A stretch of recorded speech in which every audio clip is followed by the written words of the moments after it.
The Book of Enoch was canonized by some groups of Jews and Christians. And this is certainly true. It was canonized by some groups of Jews and Christians. And the ones that people point to are the Ethiopian Orthodox Tawado Church. This is the 85th canon of the Ethiopian Orthodox Tawado Church. So this is their current canon. They have rules in their canon that there can only be 81 books at any time in the canon, for whatever reason. I can't remember now why there's got to be 81 books. I've included the paper specifically about their canon as an academic study of how they come to their decisions about what's canon and what's not. Because they chop and change, and they've got all these interesting rules. And somebody's written an academic paper on it, and it's a serious academic work. It's got nothing to do with whether Enoch is valid. It's just a very interesting read. But this is the 85th canon. It's very much the same as ours, what we would call the Bible in the Old Testament. Kings, they've got 4 books of Kings. Same Chronicles, 2 books. They've got 2 books of Ezra, and then they've got a book called Ezra Sutel. Nehemiah, they've got Tobit and Judith, Esther, and then they've got first Maccabean and second Maccabean. And Maccabean is not the same as Maccabees, but it does contain very similar portions to the book of Maccabees, and it's got extra stuff in there as well. Job, the Psalms of David, not all of the Psalms, the ones that they have canonized are the ones that David wrote. The Proverbs of Solomon, and they've got a book which is called in the Ge'ez language Reproof. Well, that's what the word in Ge'ez means. And I believe, if I'm recalling correctly, that's Proverb 25 through Proverb 31 rather. The Wisdom of Solomon, Song of Solomon, Wisdom of Sirach, Prophecy of Isaiah, Jeremiah, Ezekiel, Daniel, Hosea, Amos, Micah, Joel, Obadiah, Jonah, Nahum, Habakkuk, Zephaniah, Haggai, Zechariah, Malachi. Then they get into the New Testament, and the New Testament is exactly the same as ours until they get to the final books which they include in their canon. Tito is Titus. 3 books of the epistles of John, 2 of Peter, Jude, the Revelation of John, and then they've got 8 books of the covenant. And the reason the 8 books of the covenant is number 25 is because they need to total 81 in the final. Their final amount of books has to be 81.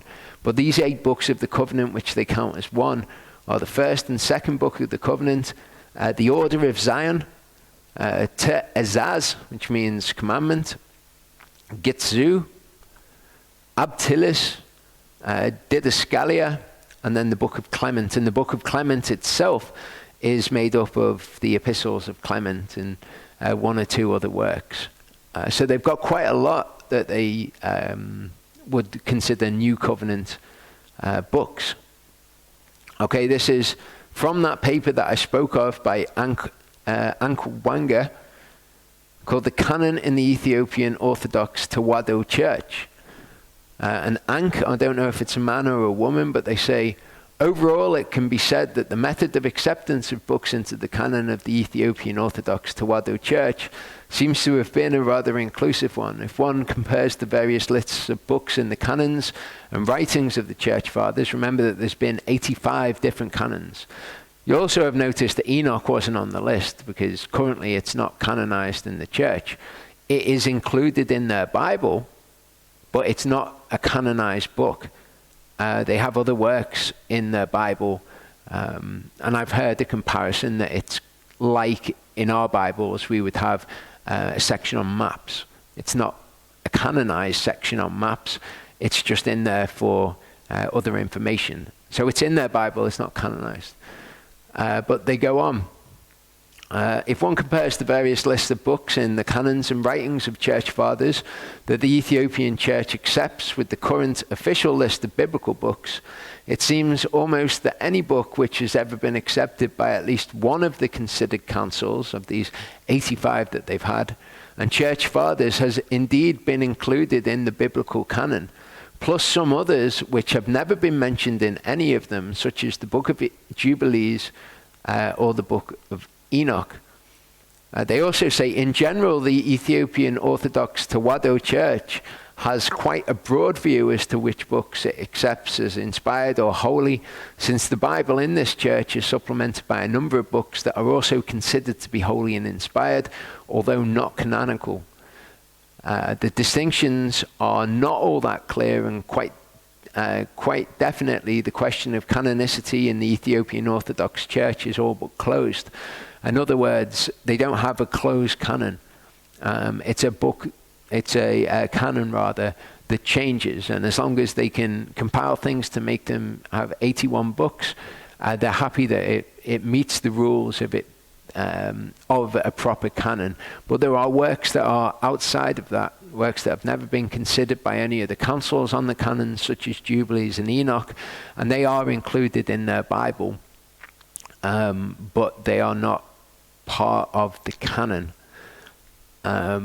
So we need to understand these things about this church, because these are the people that everyone looks to and says, well, it's part of the Bible in Ethiopia. They also say, overall, it can be said that the method of acceptance of books into the canon, I think this is the same slide, isn't it? So this is the church, the Ethiopian Orthodox Tewahedo Church. They reverence the saints, as you can see in the middle there. They also reverence the Virgin Mary, and they believe that they have the Ark of the Covenant. Well, this is what they represent themselves as, that they have the Ark of the Covenant. These are things that we should also consider in the fact, along with the fact rather, that they have Enoch in their Bible. Because how credible are they? We must consider someone's credibility when we are admitting something as a piece of evidence for consideration. And I'm not trying to cast aspersions on them or say, these people are not credible and look at all of the ridiculous stuff that they believe. That's a really lazy form of argumentation. And it's not something that I want to employ. But we should consider just how credible people actually are. And I'd invite you to come to your own conclusions, do some research on them, read that paper about how they come to things that are canon. Also included in the groups of Jews who people say canonized the Book of Enoch would be the people at Qumran, because the Book of Enoch, fragments of it were found in the Dead Sea Scrolls. Now, my wife Ashley studied the Dead Sea Scrolls in an academic setting, and one of the things that she learned that people don't appreciate is that everything that was found at Qumran doesn't necessarily reflect the beliefs of the people who lived there. They had a rule that they could not destroy any document which had the sacred name written on it. Nothing to do with sacred names or anything like that, but the name Yahovah, Yahweh, Yahuwah, Yod-Heh-Vav-Heh, anything that had that inscribed upon it could not be destroyed. So the fact that they retained all of these writings is not actually evidence that they believed any of them. It's certainly no evidence that they called it part of their canon. We have no writings that suggest anything like that whatsoever. Only very small parts of the Book of Enoch were found at in the Dead Sea Scrolls, and like I say, it's no guarantee that's what they believed. We also have writings that were found there that talk about using the thunder as a way to fortune tell, or that you can divine a person's future by their facial features.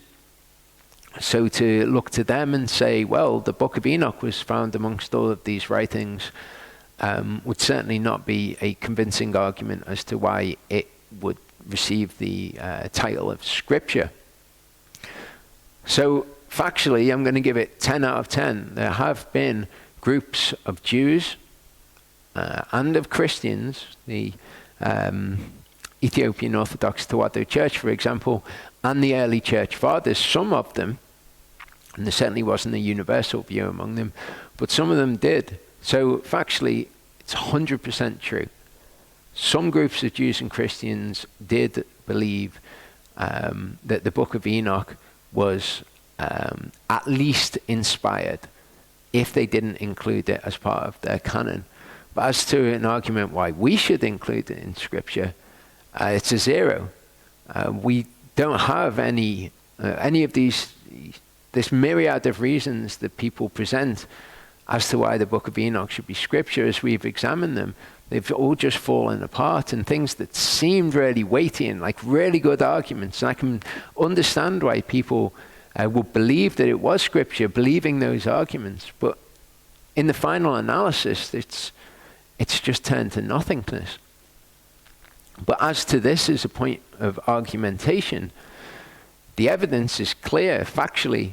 Some groups, and certainly by no means the majority, these are real kind of outliers that have believed this is Scripture, as is actually often the case today, that the people who believe it is Scripture are more on the fringe. And not that that is a bad thing, but it's the same as historically. We saw from Josephus that these works which have been passed on through antiquity, through the priests, say what you will about the priests during Josephus' time, that's another point. But Josephus said that the Jewish people didn't regard it as inspired. So there were outlier groups, and are outlier groups today that regard it as canon. As to their credibility, you know, what can we say? They certainly don't have all brilliant doctrine. Now, the Ethiopian Orthodox Tewahedo Church follow the law. They eat clean food, and they do follow a lot of good doctrine. I'm not trying to slander that group at all. But when we consider it as an argument, as a logical argument, these people said it was inspired, if not canon. So we should. There is no truth to that whatsoever. We would have to have reason beyond that to think that it was Scripture in order to include it as Scripture. What some men said in the past, who cares? Who cares what some people say now? We read writings that I personally am in disagreement with. I'd imagine most people who believe the Book of Enoch would be in disagreement with. Julius Africanus and Augustine, and it's just like believing their words and saying, well, because this figure in antiquity believed it, we should believe this. But it's all the reasoning of men. There is no reason here for us to even think of it any more highly in the least, simply because in Ethiopia there is a large church which will have it printed in their Bibles, but not included in their canon.